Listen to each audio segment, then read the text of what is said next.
Nah, saya merasa waktu itu saya punya panggilan, ya, untuk menjadi seorang pastor, seorang imam. Sehingga cita-cita itu kemudian saya lanjutkan ke Jogja. Bagi kami, Islam itu sama dengan kekerasan. Islam itu radikal. Islam itu tidak suka menolong orang. Ya, Islam itu agama yang tertinggal. Ya. Orang Muslim itu banyak yang miskin, gitu. Saya menghadap beliau, Pak, tolong saya disyahadatkan. Saya minta disyahadatkan. Saya ingin segera sholat.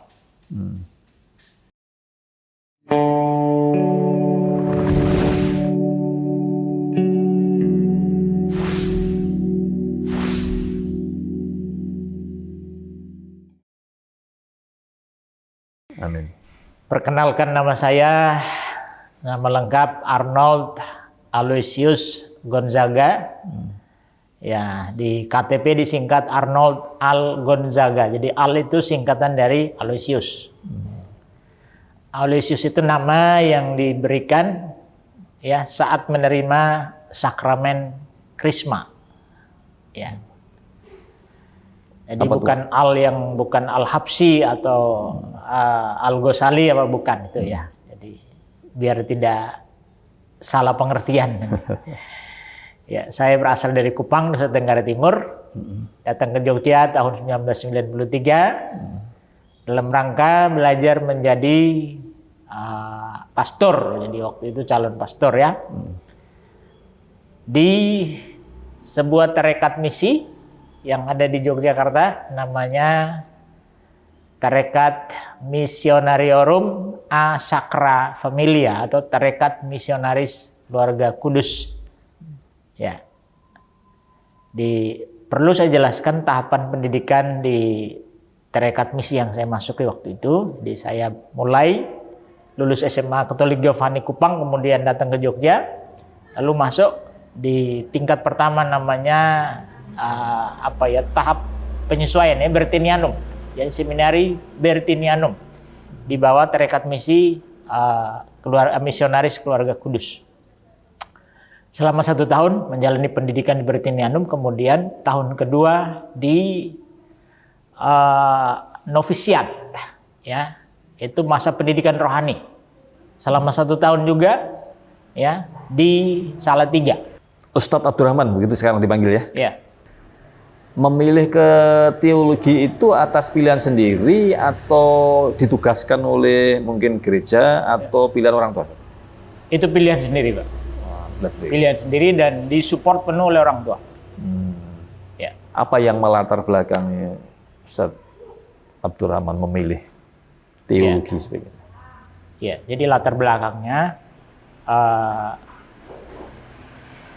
bagi kami orang Timur ya di NTT ya khususnya, kalau ada anggota keluarga ya yang bisa menjadi pastor atau suster, itu merupakan sebuah prestis sendiri, Pak.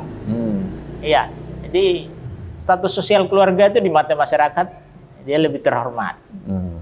Ya, dan tugas pelayanan terbaik ya dalam pandangan orang atau masyarakat di tempat kami di Nusa Tenggara Timur itu ya menjadi pastor dan suster. Ya.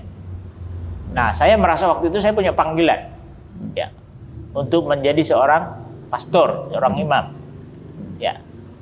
Sehingga cita-cita itu kemudian saya lanjutkan ke Jogja atas saran dari seorang suster yang berasal dari Kudus, ya, seorang suster dari Carolus Borromeus yang bertugas di Kupang. Beliau menyampaikan kepada saya, "Mas, kalau mau jadi pastor itu lebih bagus di Jogja." Ya. Alhamdulillah atas rekomendasi dari suster itu, ya, kemudian ke Jogja. Jadi saya waktu itu diterima tanpa tes di Biara Tarekat Misionaris Keluarga. Tinggal di Biara ya? Tinggal di Biara, semua ditanggung Biara. Ya. Berapa waktu itu? Ya. Pesertanya berapa waktu? Angkatan saya itu 13 orang, Pak. Oh, tidak banyak ya? 13 orang, tidak banyak, sedikit.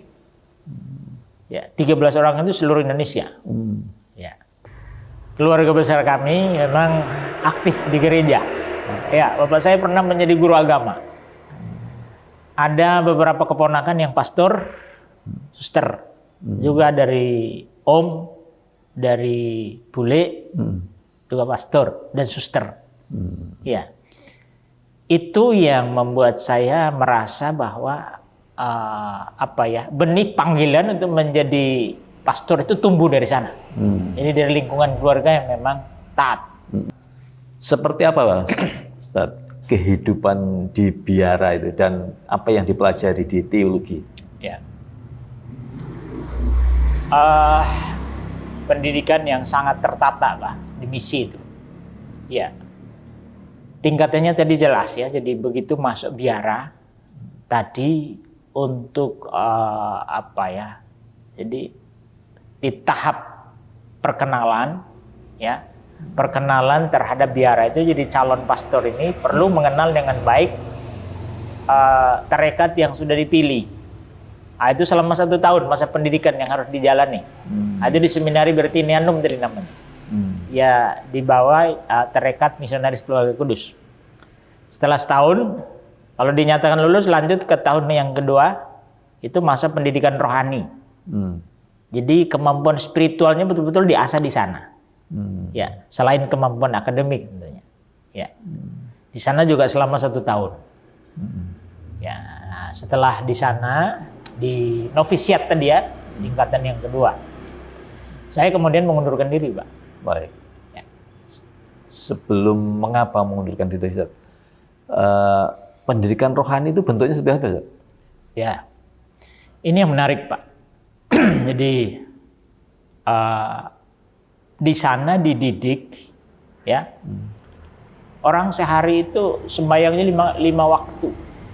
Sembayang 5 kali sembayang sehari sembayang. Tadi tentu bukan sembayang seperti umat Islam. Bukan, tidak, caranya berbeda dengan orang Muslim. Tetapi jumlah 5 waktunya itu sama. Waktu-waktunya juga? Iya. Jadi pertama 4:30 pagi itu misa pagi. Nanti kemudian jam 8 sampai jam 8:03 ya, itu kita meditasi, Pak. Ya. Kemudian nanti jam 12 ibadah siang. Lonceng gereja berbunyi. Ya. Yang dilakukan di sana, Pak, namanya sembahyang atau doa angelus, doa malaikat. Ya, kemudian nanti jam 6 sore. Jam 6 sore nanti terakhir di jam 7:30 malam. Itu. Ya. 5 kali sembahyang. Nah, saat itu Ustaz, persepsi Ustaz Abdurrahman terhadap Islam itu seperti apa? Iya. Ini yang menarik, Pak. Jadi saya karena sejak kecil itu dididik di lingkungan keluarga Katolik yang taat. Ya. Bagi kami Islam itu sama dengan kekerasan. Islam itu radikal. Islam itu tidak suka menolong orang. Ya, Islam itu agama yang tertinggal. Ya. Orang Muslim itu banyak yang miskin gitu. Nah, dengan mindset seperti itu terhadap Islam, maka kami dalam bergaul pun menjaga jarak. Ya. Jadi di kampung saya itu ada orang Muslim, ya, saya yakin dia tidak paham Islam itu apa, dan mungkin tidak menjalankan Islam, tapi dia kemana-mana bawa simbol Islam, pakai celana pendek, sarungnya itu diselempangkan, dia pakai pecis hitam. Nah itu bagi kami, saya di masa kecil saya melihat orang itu, kita jaga jarak betul, ada kehati-hatian, jangan-jangan nanti kalau dekat-dekat dipengaruhi masuk Islam juga kan. Ya. Tapi dia selalu kemana-mana pakai pecis dan bawa sarung. Gitu. Begitu ya. Ya. Saya sama sekali tidak bertanya, tidak ada rasa tertarik untuk bertanya tentang Islam di masa kecil saya, Pak. Ya. Karena bagaimana mau tertarik karena persepsinya demikian buruk ya? Iya. Ya, negatif, Pak. Sehingga saya merasa setelah menjadi Muslim, ternyata waktu itu saya mendapat informasi dari sumber yang salah tentang Islam. Tadi sumber yang salah, tadi itu maksudnya gimana, Ustaz? Siapa sumbernya ya, sehingga Ustaz punya persepsi buruk tentang Islam itu? Ya, itu para misionaris yang dari Amerika dan Eropa. Ya. Gitu ya. Jadi kita dapat informasi sangat terbatas dan ternyata ya salah juga tentang Islam dari para misionaris. Gitu. Kemudian kalau tadi Ustaz bilang merasa tidak cocok lagi pastor lalu resign, itu sudah resign betul atau tetap studi di situ tapi tinggal di luar gitu? Iya. Saya sudah tidak lagi belajar di situ, Pak. Jadi ketika memutuskan keluar, ya karena saya merasa tidak cocok untuk menjadi pastor, ya sudah tidak lagi, Pak. Gitu. Artinya sudah mengeluarkan keluar dari seminari. Ya. Sudah studi di situ. Iya, karena kalau mau Ustaz, yang melatari apa, Ustaz? Gimana? Yang melatari Ustaz keluar dari situ apa? Sementara tadi kan berangkat dengan cita-cita tinggi. Iya, betul. Ya, karena kalau menjadi pastor itu harus tidak boleh menikah, namanya selibat.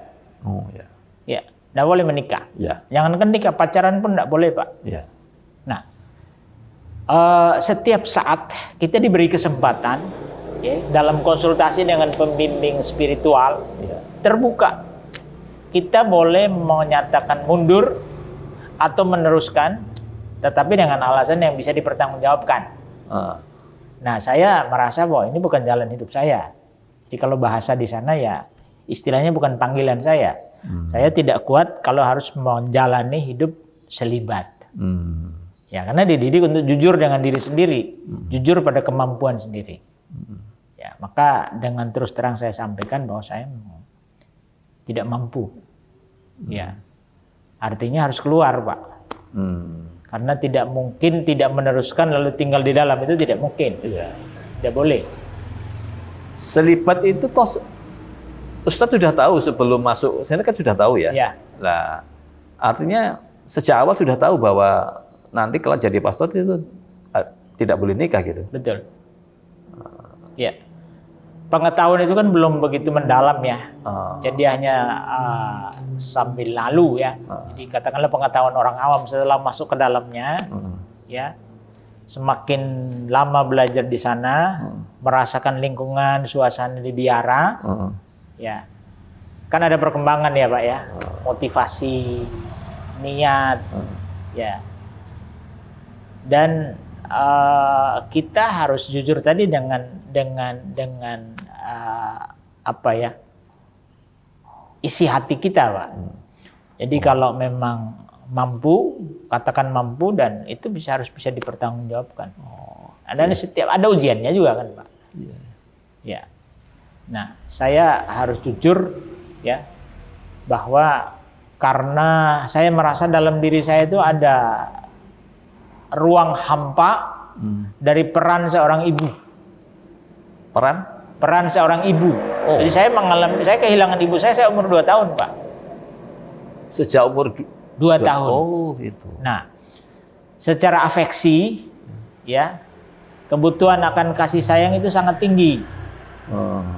Apa yang gejalanya apa? Jadi kalau kita melihat orang yang perempuan yang lebih sepuh, lebih tua, itu ada rasa ketertarikan. Nah, itu harus jujur, Pak. Itu harus jujur diungkapkan dengan pembimbing spiritual. Ya. Nah, kalau seperti itu makin lama makin kuat, ya itu bisa jadi ukuran bahwa memang saya tidak mampu, Pak. Di jalan saya bukan untuk hidup selibat. Ya. Bukan karena saat itu jatuh cinta dengan cewek, Pak? Oh, bukan. Bukan. Ya. Baik, Ustaz. Akhirnya kemudian memutuskan mengundurkan diri. Iya. Nah, sekarang pada fase ini, Ustaz. Ceritanya gimana kemudian mulai mengenal Islam dan tertarik Islam lalu memutuskan masuk Islam. Sementara apakah juga sempat belajar agama-agama yang lain atau gimana? Ini yang menarik, Pak. Menarik karena saya mengenal Islam itu bukan melalui studi perbandingan agama, bukan melalui membaca buku, tapi lewat pengalaman nyata. Di pertama kali saya kenal Islam itu terjadi tahun 97 ketika saya memilih untuk indekos di Kampung Leles. Di sebelah selatan sini, Pak. Ya. Saya memilih untuk ngekos di situ karena biaya kos paling murah, Pak, waktu itu. Oh. Satu bulan 50.000. 50.000. Ya. Jadi saya tidak tahu juga kenapa saya pertimbangannya kok harga yang murah, bukan karena pemiliknya muslim atau bukan muslim. Oh. Pokoknya harga murah. Cari yang murah. Karena kondisinya memang ya. Iya. Nah, baru kemudian saya sadar bahwa ternyata pemiliknya orang muslim. Oh. Ketika sadar pemiliknya orang muslim dan mayoritas di kampung itu orang muslim, Ya. saya mulai teringat tadi bahwa dalam bergaul dengan orang muslim harus jaga jarak. Ditambah lagi ada perasaan was-was, jangan-jangan nanti saya akan mengalami perlakuan yang berbeda. Karena saya bukan muslim, saya bukan orang Jawa. Tapi apa yang terjadi, Pak? Ternyata bapak kos saya itu sangat baik. Masyarakat muslim di kampung itu sangat ramah, terbuka. Mereka tidak membeda-bedakan. Ini muslim, ini bukan muslim, ini orang Jawa, ini bukan Janda. Terbuka menerima siapapun, santun, ramah, dan mereka suka menolong. Ini yang kemudian memunculkan pertanyaan dalam batin saya. Katanya Islam itu tidak suka nolong. Yang namanya perbuatan baik, membantu orang, ya, itu monopoli ajaran Kristiani. Ajaran kasih. Iya, ajaran kasih sayang. Kok orang Muslim juga ternyata suka nolong orang juga. Ya, ini yang membuat saya mulai bingung, Pak, mulai goyah waktu itu. Nah, muncul lagi pertanyaan, kalau saya berbuat baik, itu landasannya ajaran cinta kasih. Kalau orang muslim itu kalau berbuat baik, dasarnya apa? Itu yang membuat saya terus penasaran untuk mencari tahu. Kenapa mereka ramah, kenapa mereka santun, kenapa mereka juga peduli pada saya. Ya, peduli pada orang bukan muslim. Nah, di tahun kira-kira 1990, pas krisis, Pak. Ya, menjelang lengsernya Pak Harto. Oh, krisis moneter. Ya. Moneter. Jadi saya selama kos di Kampung Leles itu selama 4 tahun itu saya pindah juga di sekitar itu, Pak. Nah, suatu ketika, jadi bapak kos saya ini dia Katolik taat, Pak. Oh, bapak kosnya Katolik. Ini sudah ganti. Oh, sudah pindah. Ya, pindah kos. Dia orang Katolik taat. Suatu ketika beliau bicara dengan saya, Mas, saya akhir-akhir ini kok saya mimpinya masuk masjid. Saya penasaran, Pak. Kok bagaimana Bapak bisa mimpi masuk masjid padahal Bapak kan taat ke gereja. Ya. Kalau Bapak perlu konsultasi dengan romo atau dengan pastor, saya siap mengantarkan ke romo untuk konsultasi. Ya. Nah, sebelum saya sempat mengantarkan beliau ketemu pastor untuk konsultasi, beliau sudah memutuskan masuk Islam, Pak. Oh. Setelah masuk Islam, beliau ini tidak sholat di masjid, Pak. Mungkin karena masih baru ya, malu. Belum percaya diri ya. Beliau sholat di rumah, di ruang tamu. Nah, ada whiteboard kecil yang ditulisi. Belakangan kemudian saya tahu bahwa itu ada tulisan apa namanya, surah Al-Fatihah yang ditulis di situ dalam huruf Latin. Ya. Nah, saya baca. Jadi seringkali kita lewatkan pas beliau lagi sembahyang. Dari luar itu terbaca. Bismillahirrahmanirrahim. Ya, lalu ada terjemahannya. Dengan nama Allah yang Maha Pengasih lagi Maha Penyayang. Nah, setelah beliau sholat, suatu saat saya tanya, Pak, itu apa? Dia bilang itu kalau sholat harus dibaca. Kalau di dalam gereja kira-kira ya seperti doa Bapa kami. Karena saya belum hafal, saya harus membaca. Saat itu saya mulai khusus perhatian saya tertuju pada ayat Bismillahirrahmanirrahim.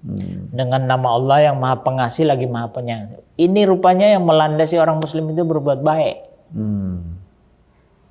Saya tanya itu sehari semalam berapa kali itu baca ayat itu? Dia bilang banyak sekali karena kita setiap sholat harus baca itu. Wah, berarti selama ini saudara-saudara Muslim di kampung ini yang ramah, yang santun, yang peduli, itu ekspresi dari ayat ini yang mereka baca. Ketemu orang senyum, dia menyapa lebih dulu. Saya anak kos seringkali kesulitan duit, ada yang bantu, Pak. Ini rupanya amalan dari ayat ini nih yang dipraktekkan.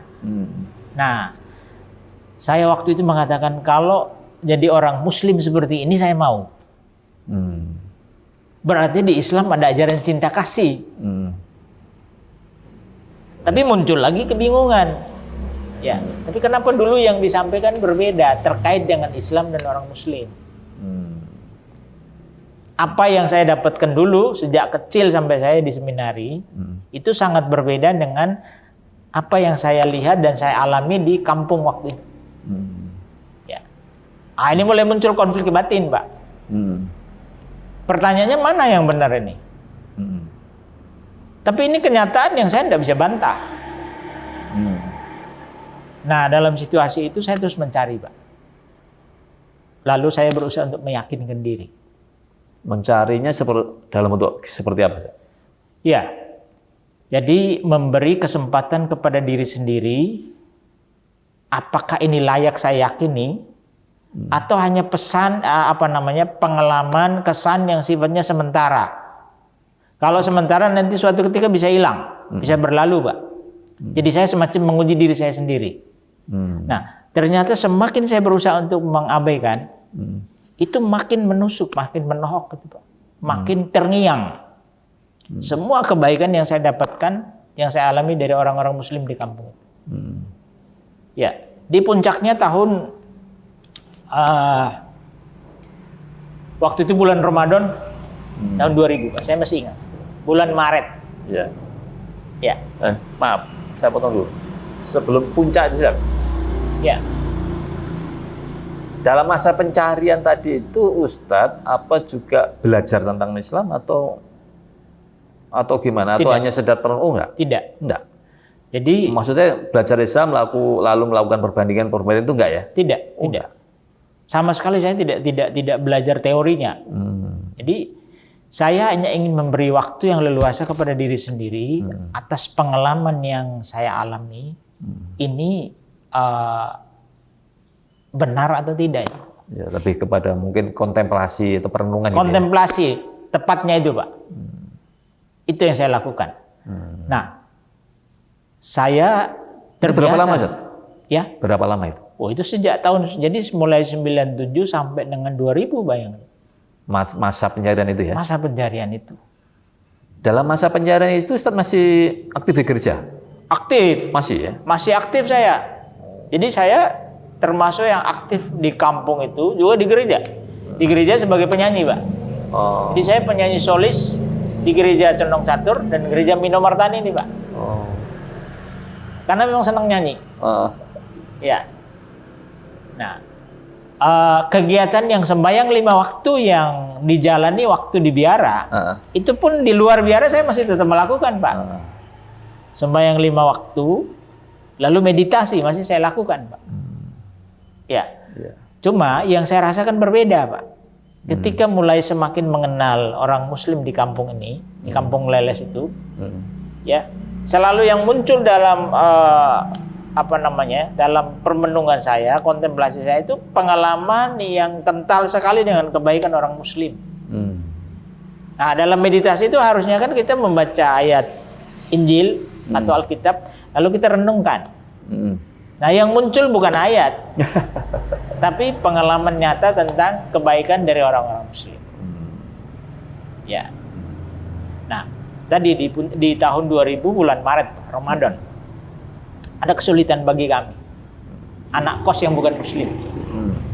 Jadi kalau Ramadan, semua warung makan di kampung dan di sekitar Condong Catur ini tutup. Tidak boleh ada yang buka di siang hari. Ya. Suatu ketika siang hari, Pak, Saya itu mau makan siang, tapi tidak ada warung buka. Ya, satu-satunya warung yang buka di siang hari itu di dekat terminal Condong Catur. Saya harus berjalan dari kos di Kampung Leles menuju Jalan Angga Jaya, Pak.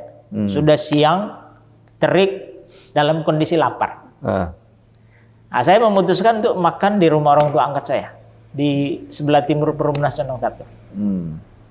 Jalan saya, Pak, dari kos-kosan melewati Perumnas Condong Catur, di utara gereja Condong Catur itu ada sebuah warung kecil yang buka. Saya senang karena ada warung makan buka di siang hari. Pikir saya ini pemiliknya bukan orang Muslim. Mampir, saya salam ibu itu. Saya tanya, ibu, maaf, ibu puasa atau tidak? Dia bilang, saya puasa, Mas. Loh, kalau ibu puasa kenapa buka warung di siang hari? Kalau saya makan di sini ibu terganggu enggak? Ibu ini sangat sederhana, Pak. Dia menatap saya dengan tersenyum ramah. Dia mengatakan, Mas, kulon iki yang Muslim. Pakai bahasa Jawa dia bilang, saya orang Muslim. Saya sudah berniat berpuasa, melayani orang makan tidak terganggu. Itu membuat saya terdiam seketika, Pak. Karena saya tidak habis pikir.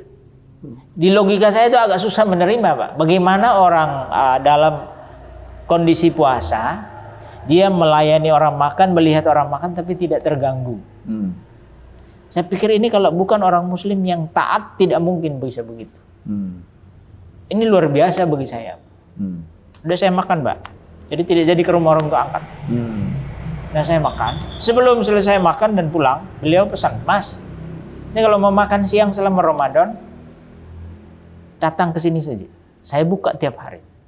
Kalau masih tutup, ketuk pintu saja pasti di belakang sudah siap. Apa kesan yang muncul, Pak? Kenapa saya baru sekali bertemu ibu ini, dia Muslim, kenapa dia sangat baik?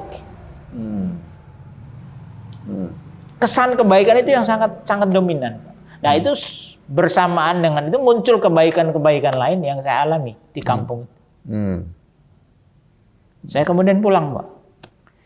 Dalam perjalanan pulang dari warung makan ini ke kos-kosan, yang terngiang tadi kata-katanya ibu tadi. Saya Muslim, saya niat berpuasa, melayani orang makan, tidak ada masalah. Nah, lagi-lagi saya, waktu itu mulai dalam meditasi saya, sembahyang 5 waktu saya sudah nggak khusyuk. Sudah mulai hambar. Nah, saya berusaha untuk mencari ketenangan. Tadi kontemplasi lebih sungguh-sungguh. Kalau memang ini bukan sesuatu yang penting, dia akan hilang. Karena dalam ada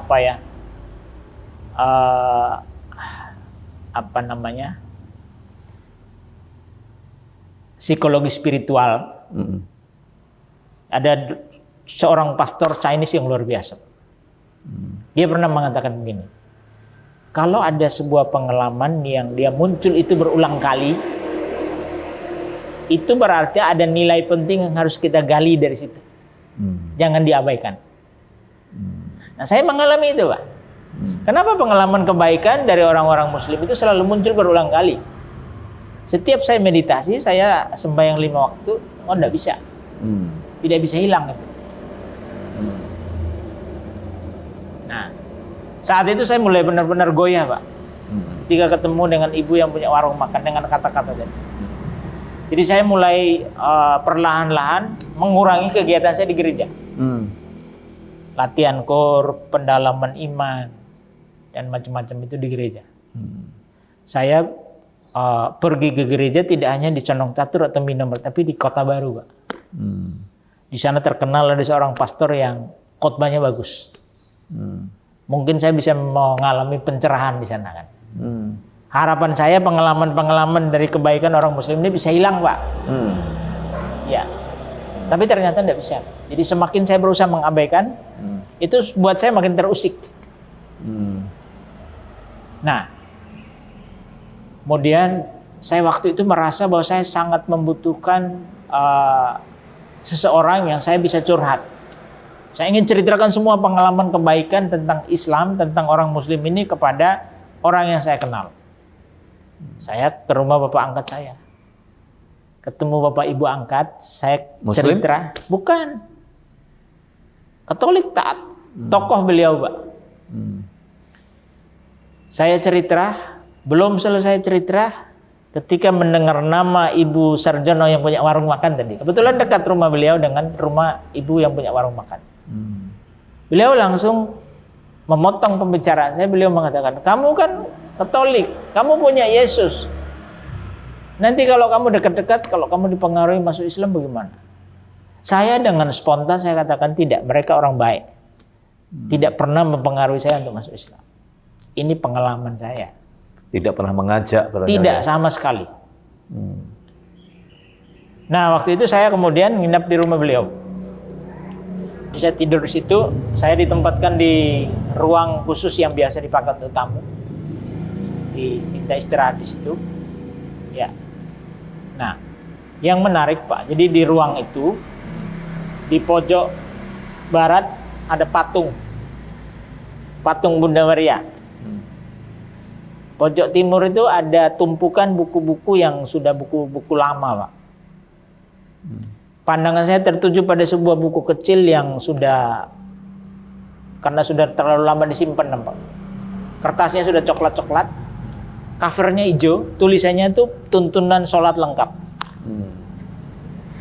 Saya baca buku itu sepanjang malam di kamar itu. Besoknya Pak, pagi, saya minta izin pada bapak ibu saya. Bapak sudah berangkat mengajar di kampus. Beliau guru dosen bahasa Inggris di IKIP Karangmalang dan Sanata Dharma. Ya, saya minta izin, Bu, saya mau pulang dulu ke kos-kosan, saya mau mandi dulu. Ibu bilang, Bapak pesan Arnold tidak boleh keluar dari rumah ini sebelum Bapak pulang mengajar. Saya bilang tidak, Bu, saya hanya keluar sebentar untuk mandi. Sejak saat itu Pak, saat itu juga saya pindah kos-kosan. Dari kampung ini menuju ke yang sekarang ada perumahan Casa Grande. Saya pindah di situ. Di situ ada dekat dengan sebuah masjid. Saya setiap saat bisa mendengarkan lantunan azan. Itu rasanya sudah tidak tertahankan.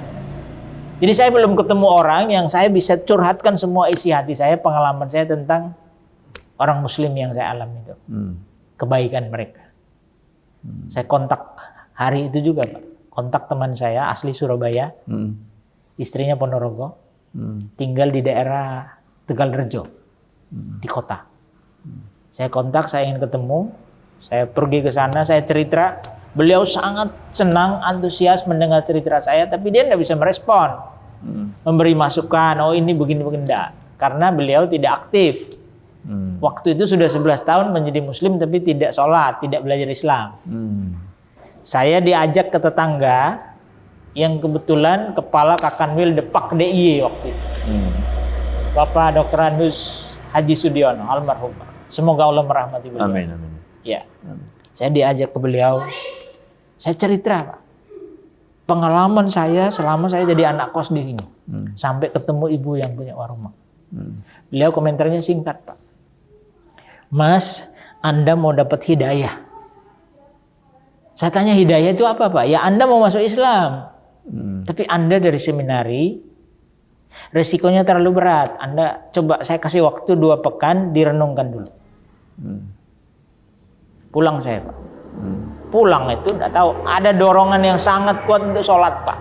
Tidak tahu, ingin sekali sholat saya waktu itu. Nah saya minta teman saya tadi yang saya numpang di rumah itu. Saya bilang tolong saya diantar ke masjid. Dia bilang kamu tidak boleh sholat. Saya lihat saja, saya bilang saya lihat orang sholat saja. Akhirnya teman saya yang mungkin tidak pernah ke masjid, Pak. Dia ke masjid. Dia ikut sholat. Saya melihat dari serambi. Apa yang menjadi perhatian saya, Pak? 2 hal yang menarik sekali bagi saya. Kenapa orang Muslim itu sampai sujud, Pak? Ini bagian wajah ini harus menyentuh tempat sujud. Lalu setelah selesai sholat mereka berdoa dengan posisi tangan begini, terbuka. Sementara saya mulai membandingkan kenapa saya ketika berdoa itu kok berlutut. Lalu posisi tangan harus apa namanya? Gini. Ya, seperti ini. Menggenggam. Makin erat genggamannya, makin kuat keyakinan. Sementara Islam membuka, ini menutup. Sementara Islam membuka. Ini menutup. Ini simbol apa sebenarnya kan? Lalu mulai saya ingat kenapa Paus, pimpinan tertinggi umat Katolik sedunia, Katolik Roma ya. Kalau beliau berkunjung ke sebuah negara, ketika turun dari anak tangga pesawat, kenapa harus sujud? Bukan berlutut. Saya ingat Pak, ada ayat dalam Injil. Jadi ketika Yesus itu sebelum ditangkap oleh orang-orang Yahudi, dia ditemani oleh 3 muridnya, Yohanes, Nikodemus, dan Zebedeus. Pergi ke Taman Getsemani. Sampai di Taman Getsemani, dia mundur 3 langkah lalu dia bersujud. Rupanya ini cara berdoa yang dicontohkan oleh Yesus. Ini yang dicontohkan, ini yang dilakukan Paus. Paus mengikuti cara yang dicontohkan oleh Yesus. Kenapa umatnya berdoa dengan cara berlutut? Wah, itu mulai berkecamuk, Pak. Loh, kalau seperti ini posisi ya, ini kan tertutup, Pak. Mohon maaf. Jadi kelihatannya orang yakin kuat, tapi ternyata terlanjur yakin salah. Ya orang Jawa bilang tiwas yakin keliru gitu. Salah kap. Nah kalau seperti ini kan orang terbuka, membuka hati, membuka diri. Ya. Berapapun kebaikan yang akan Allah kasih, dia siap menerima. Kalau seperti ini tertutup. Saya gambarannya begini Pak, saya sering menggambarkan. Saya menggenggam erat ini, saya dapat uang 10 juta. Bagi saya ini sangat banyak ini. Saya senang sekali. Saking senangnya saya pegang erat ini Pak. Padahal Pak Bambang mau ngasih saya uang 25 juta. Bagaimana caranya saya menerima sementara posisi tangan saya sudah terlanjur begini Pak. Saya harus menerima. Karena itu lebih besar, lebih berarti. Tapi posisi tangan sudah begini. Kira-kira gambaran kan begitu Pak. Sesuatu yang sudah diyakini kebenarannya, terlanjur yakin, saking kuatnya yakin, ternyata salah. Jalan kebenaran yang Allah tunjukkan, yaitu Islam, kita jadi tidak bisa menerima. Waktu itu apa yang terjadi Pak? Jadi hanya selang 2 hari, dari waktu 2 pekan yang diberikan pada saya oleh Pak Sudiono, almarhum, saya menghadap beliau, Pak tolong saya disyahadatkan. Saya minta disyahadatkan, saya ingin segera sholat. Jadi tanggal 1 April tahun 2000 Pak, lepas maghrib saya disyahadatkan di masjidnya beliau. Masya Allah. Setelah syahadat itu rasanya ada beban berat yang terlepas Pak. Rasanya gembira sekali, hati ini sangat senang dan tenang.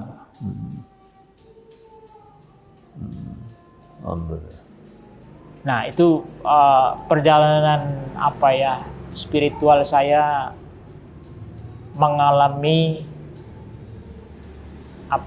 bisa melihat kebenaran Islam melalui cara hidup orang-orang Muslim. Ya. Baik, Masya Allah. Masya Allah. Sekarang fase terakhir Ustaz. Masya Allah. Ya. Orang tua gimana Ustaz? Keluarga dan sebagainya.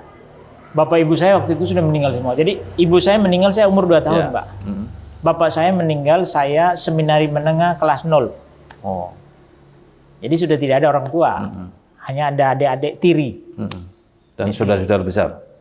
Keluarga besar dari bapak. Ya saya sejak saat itu juga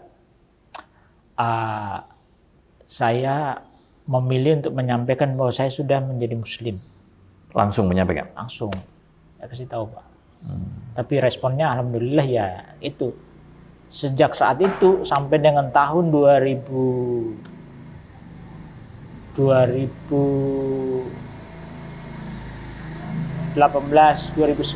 Pak, komunikasi terputus. Ya. Jadi sejak tahun 2000 sampai 2019, 19 tahun putus komunikasi. Putus dalam pengertian mereka tidak mau berkomunikasi gitu ya? Ya mungkin karena saya sendiri kan tidak punya kontak Pak, dan mereka tidak tahu kontak saya Pak. Dan waktu itu belum ada HP biasanya? Belum ada Pak, belum ada. Tadi. Nah sampai tahu itu karena salah seorang teman saya, sahabat saya di SD. Begitu entah dari mana dia dapat nomor telepon saya Pak. Dia kontak. Lalu dia, ini benarkan nomornya Arnold? Saya bilang iya. Lalu dia bilang, saya minta izin, ini saya kasih ke keluarga. Saya bilang terima kasih. Sejak saat itu ternyata kakak saya, ya putranya bule saya ini punya anak laki-laki 2, itu ditugaskan ke Jogja hanya untuk mencari saya Pak. Dan mereka sudah berulang kali menanyakan ke Mu'alaf Center Jogja, tapi Mu'alaf Center Jogja tidak mau kasih tahu. Nah setelah dapat nomor telepon saya, kakak saya serahkan ke putranya datang ke kontrakan saya. Alhamdulillah sejak saat itu hubungannya mulai terjalin kembali sampai sekarang. Jadi teman saudaranya Ustadz tadi mencari Ustadz itu bukan untuk mengajak kembali? Saya kira sulit untuk saya tidak mengatakan begitu Pak. Karena ya sebagai keluarga saudara, saya memahami kalau misalnya mereka mengajak saya kembali pun ya. Saya kira sudah semestinya begitu. Iya. Tapi saya hanya ingin menjaga, saya harus kuat Pak. Keyakinan saya harus kuat, Islam saya harus kuat supaya saya bisa, kalau nanti saya harus menjelaskan sesuatu kepada mereka tentang Islam, saya lakukan dengan baik. Ya, saya tidak ingin ada masalah Pak. Ya. Dan alhamdulillah saya bersyukur karena keponakan-keponakan saya yang kuliah di Jogja, yang ditugasi oleh ayahnya untuk mencari saya, kita bisa berinteraksi dengan baik. Ada keponakan saya yang suster tugas di Jogja, dia datang ke rumah dan kita terima dengan baik. Tapi kemudian setelah itu nomor telepon saya disebar kemana-mana ke teman-teman saya di seminari menengah. Akhirnya mereka ya beberapa yang kontak dan secara tegas mengatakan kami kecewa. Ya saya pikir biasa saja Pak. Ya. Alhamdulillah saya sudah lebih siap untuk menghadapi semua itu. Ya. Ya. Baik kan. Nah, kemudian dari itu sekarang kan Ustadz Abdurrahman kan aktif berdakwah ya. Ya. Lalu dari mana belajar keislamannya? Apakah kemudian studi secara formal di pondok atau di mana? Atau ikut ngaji di seorang ustadz atau belajar otodidak atau gimana? Ya. Ini hal lain yang sangat menarik bagi saya dan saya merasa betul-betul pertolongan Allah itu sangat nyata Pak. Jadi setelah menjadi Muslim, oleh Allah yarham Bapak Dr. Andus Haji Sudiono, saya diberi waktu ba'da subuh Pak, setiap hari. Itu belajar kepada beliau. Beliau ngajari saya akidah, ngajari saya bacaan surat-surat pendek. Saya waktu itu kesulitan untuk menghafal surah Al-Fatihah, surah Al-Ikhlas, Al-Falaq, An-Nas. Ini susah sekali saya hafal. Ya. Nah, waktu subuh yang beliau kasih ke saya manfaatkan untuk belajar dengan beliau. Di luar itu Pak, saya tidak tahu ada giro itu luar biasa dari Allah Pak. Setiap ada informasi dari teman-teman saya yang Muslim, mereka mengatakan di sana ada ustadz bagus, di sana ada ulama bagus. Saya datangi Pak Bambang, datangi dan jalan itu Pak. Itu yang pertama. Yang kedua, ada Yayasan Mu'alaf Muqtadin. Ya, yang pusat kegiatannya ada di rumah almarhum Bapak Sunardi Sauri di Timoho. Itu mengadakan pengajian tiap Selasa sore. Nah saya waktu itu setelah syahadat, selain setiap subuh belajar sama Pak Sudiono almarhum, setiap Selasa sore saya jalan dari rumah sahabat saya tadi Pak di Tegalrejo itu, saya jalan kaki menuju Timoho untuk belajar Pak. PP Pak. Masya Allah. Tidak ada ongkos Pak. Saya sudah bisa numpang di rumah teman saya. Jadi sebelum syahadat sama setahun pasca syahadat saya numpang di rumah teman saya tadi. Ambil belajar. Ya. Selasa sore itu jalan PP. Ya. Dalam kondisi lapar pun saya tidak tahu Pak, tapi saya ada keinginan yang sangat kuat untuk belajar. Ya. Baik. Di sana ada kajian tentang akidah, ada belajar Iqra.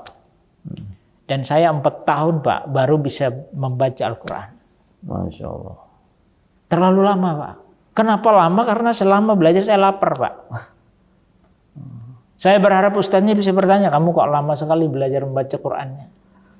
Saya mau jawab, saya lapar Ustadz. Tapi ustadznya enggak mau tahu. Yang penting bisa, harus bisa. Nah, itu yang menjadi cikal bakal kenapa sekarang kita punya program di Cinta Tauhid ini Pak. Ada bantuan beras sembako untuk mu'alaf. Jadi waktu belajar itu kalau bisa jangan ada yang lapar. Alhamdulillah teman-teman lebih baik dari saya. Baik. Sekarang terakhir Ustaz. Aktivitas Ustaz sekarang apa? Ya, saya kira sebelum ke sana tadi ini yang penting Pak. Jadi saya belajar Islam dari Pak Sudiono di tempat Pak Sunardi Sauri. Nah, dimediasi oleh seorang ibu donatur yang luar biasa, Dr. Sukadis Pak, Bukadis ini. Dia menyulap gerasi hotelnya, dibuatkan warung untuk mu'alaf. Saya tiap Rebu saya nunggu warung mu'alaf ini sambil dengarkan kajian yang digelar di lobi hotel beliau. Kajian tafsir Quran dari Prof. Yunahar Ilyas. Itu awal mula saya belajar Pak. Lalu tiap Kamis ikut tafsir Quran juga di PP Muhammadiyah di Jalan Cikditiro Pak. Tuh. Jadi sebenarnya lebih banyak inisiatif untuk belajar, bukan di pondok. Ya. Dan menimba ilmu dari majelis sana, majelis itu, saya kira ya. Iya, betul Pak. Baik. Iya. Baik ya. Terus terakhir nih Ustaz, tadi itu. Sekarang gimana nih? Aktivitas Ustaz Abdurrahman sekarang apa? Ya. Jadi saya mengambil peran khusus dakwah khusus untuk dengan para mu'alaf. Ya, karena saya merasakan betapa perjuangan luar biasa para mu'alaf untuk bisa settle di Islam, Pak. Settle apa? Akidahnya itu. Ya. Baru yang lain-lain menyusul, Pak. Ya, mulai tahun 2002, Pak. Saya mengumpulkan teman-teman untuk ngaji. Dan ngaji yang kita lebih banyak belajar Al-Quran. Dalam waktu 1 bulan itu sebulan 2 kali, Pak. Ahad kedua dan ahad keempat itu kita mengaji Quran. Karena apa tadi, Pak? Dari pengalaman saya tadi, kita tidak boleh mendapatkan informasi tentang Islam dari sumber yang salah. Harus dari sumber yang terbaik, yaitu Al-Quran. Ini, Pak. Lalu di beberapa majelis taklim, beberapa masjid. Ya. Kemudian tahun 2011 itu di Yayasan Mu'alaf Center. Waktu itu masih Mu'alaf Center Indonesia. Saya jadi pembina. Sempat jadi ketua. Kemudian 2019 itu Jogja membentuk yayasan sendiri namanya Yayasan Mu'alaf Center Jogja. Saya jadi pembina di sana. Juga ada beberapa yayasan mu'alaf yang lain dan saya aktif di situ, Pak. Itu belajar bersama para mu'alaf. Ya, itu kegiatan saya tiap hari begitu, Pak. Masya Allah. Ya, mudah-mudahan Allah memudahkan dan merahmat. Amin, amin, amin. Ya. Closing, Ustaz. Closing, Ustaz. Ya, saya sangat bersyukur Allah dengan segala kekuasaan dan kasih sayangnya memberikan petunjuk, hidayah dan taufik iman Islam kepada saya. Ya. Tidak ada kebahagiaan yang lebih besar daripada kita diselamatkan oleh Allah Subhanahu wa taala. Amin. Ya. Caranya dengan memberikan taufik dan hidayah.